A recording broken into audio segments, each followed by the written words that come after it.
unrecognizable and fundamentally unique rock bands of the 20th and 21st centuries. They've changed the face of popular music indelibly during their 40-year history without ever having to compromise their sound or aesthetic. Tonight, The Cure enter the Rock and Roll Hall of Fame.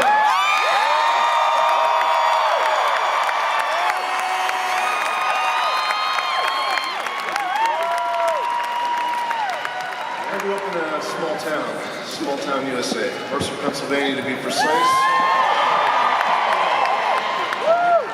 where there was nothing to look at but cornfields. It was a primitive time, long before the miracle of the internet arrived to devalue our wonderful art form. And, even pre-MTV, with nothing to listen to on the radio, nothing to do but dream and escape. When I left home, it was time for the big city. In my case, the big city of Cleveland.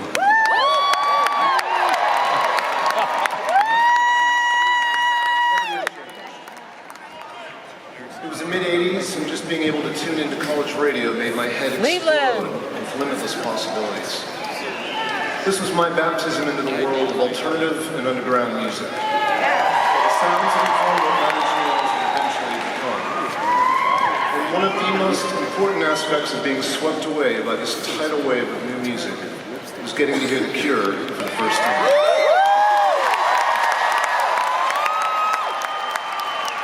Immediately, this band struck a deep chord with me. The first album I heard was The Head on the Door. I hadn't heard anything like it before. You know, a lot of darkness I felt in my head was coming back at me through the speakers, and it blew my mind. It was like this music was written just for me. You know, I've struggled my whole life with feeling like I don't fit in or belong anywhere, kind of like right now. And hearing this, suddenly I felt connected. I'm no longer quite so lonely. That's one of the things I find so unique and special about the power of music. It wasn't just the sound, the words, the presentation. All of it was anchored by the most exquisite of instruments, Robert Smith's voice.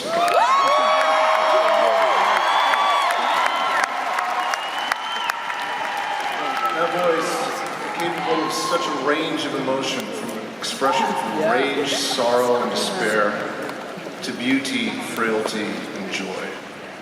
It might sound naive, but until I heard The Head on the Door, I just didn't realize it was possible to write about such difficult and profound ideas, but do it in the context of accessible songs that might even get played on the radio, challenging norms from the inside. That was a huge inspiration for me.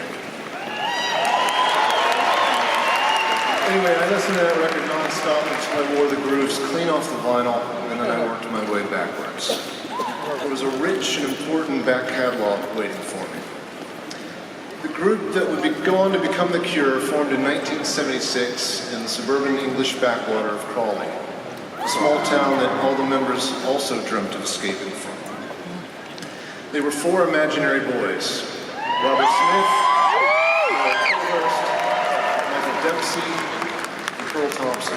We were energized both by the explosion of punk that was happening miles up the road in London, and by the heavy psychedelic rock from America, which they'd grown up loving. After a few lineup changes and the creation of some timeless post-punk and new wave, the band entered 1980 as one of the groups who had come to define the music, the attitude, the look of the decade to come. Singer, guitarist, and songwriter Robert Smith, bassist Simon Gallup, drummer Eric Holmes, provided over a trio of classic albums, 17 Seconds, Faith, and Pornography. We helped become what we known as gothic or alternative rock. Just as everyone else was getting ready to jump on the new sound in which The Cure helped usher into the world, they were already ready, moving to pastures new. Robert Smith was keen to show the world he could do so much more than monochromatic doom, and went on to write and record a series of songs that became huge hits right across the globe, and are rightly still seen as classics today. The Love Cats. Number 3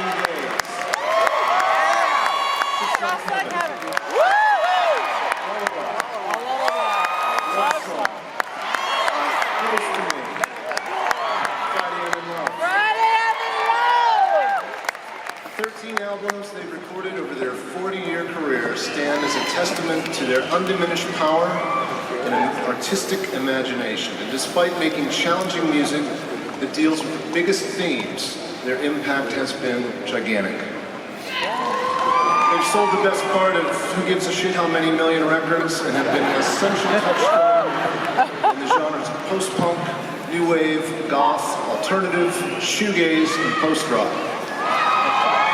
You can hear their clear influence on countless bands today, including my own. The Cure have been in and out of fashion so many times in the last 4 decades that they have ended up transcending fashion itself. While they might be quite a hit name to drop in 2019, this wasn't always the case. Their dedication to pushing sonic and artistic boundaries while making music for the ages wasn't always rewarded with glowing reviews in the press. But they never failed to attract a passionate, intelligent, and loyal fan base who've always known the truth.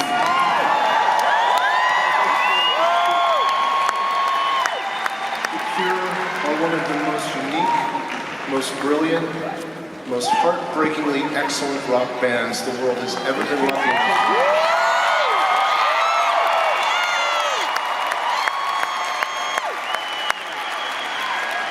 No one needs to question the loyalty of Cure fans. As soon as you see the hair and makeup, you know how they feel about their idols. And I feel the same way too. Quite understandably, most musicians can tend to differ from their carefully cultivated personas to one degree or another. But as far as I can tell, Robert Smith is that rarest of things. A 100% authentically Robert Smith kind of person who lives a 100% authentically Robert Smith kind of life. And he's used this singular vision to create that rarest of things, a completely self-contained world with its own sound, its own look, its own vibe, its own aesthetic, its own rules, which us the fans get to visit and immerse ourselves in whenever we like. A custom world made for anyone who's ever dreamed of escape. If that isn't the life's work of a true artist, I'm not sure what is. I should make a full disclosure at this point. I think it's only right for me to admit that in the past I've been, let's say, ambivalent about the existence of certain award ceremonies. I've perhaps been in the habit of questioning their motivation with a certain degree of cynicism. In fact, I remember distinctly saying to myself, amongst other things, how can I even take this awards ceremony seriously if they'll open their doors to X, Y, and Z, but they won't even acknowledge the Cure?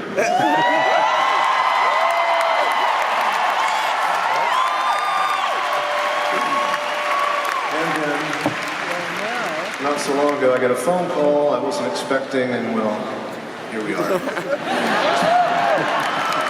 Let's just say I've never been as happy to eat my words as I was on that day.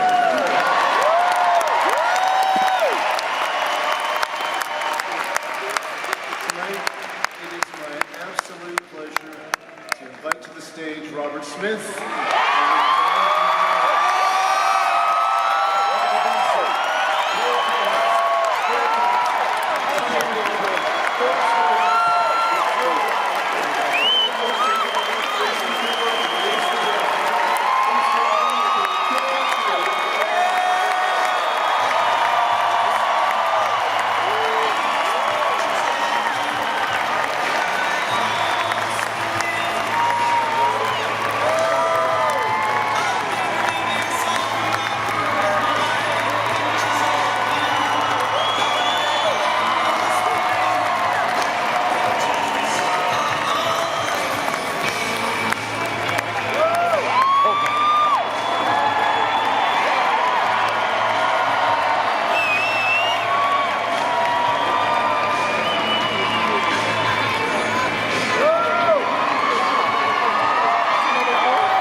weird because I was saying to Trent earlier, this is completely different to singing, it's much more difficult. I'd like to thank Trent for such a lovely induction speech. It means a huge amount to get this from someone who is such a great artist in his own right.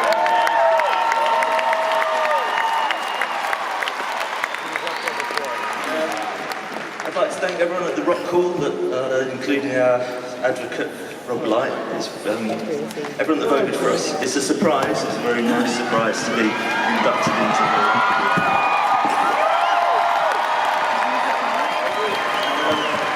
And I'd like to congratulate everyone else that was inducted tonight as well. So as Trent said, it's 40 years since our first album came out. It doesn't seem like it. And in that time, there's obviously been a lot of people who played a part in the Cure story, for better or worse. And I'm not going to stand here and read up a load of names because I actually can't. I shouldn't say too much really, but it's quite tedious. And I'm no good with stories and stuff. I'm a very bad communicator. But I would like to thank everyone that's been in the band. Boris Williams, Paul Thompson, Boris Sellers, Arthur Darcy, Terry Morley, Matthew Hartley, Phil Thornalley and the much missed Andy Anderson. And everyone that's in the band.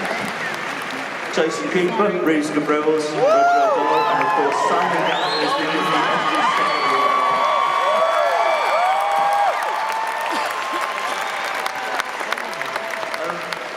I was thinking as I was walking up whether I should, because I was thinking if I start naming people, it'd be, I'll just go on and I'll do that thing that I didn't want to do. But there is one person who I think, when we very first started, we were like a teenage trio in 1978 playing in the south of England. One of our first shows, this small bloke came along and we weren't really sure who he was.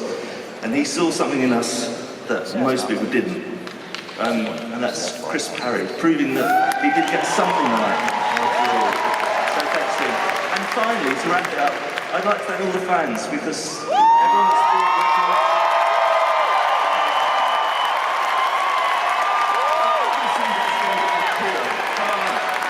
Everyone that's bought a record or listened to the music, been to a show, just enjoyed what we do. It's been a fantastic thing, it really is.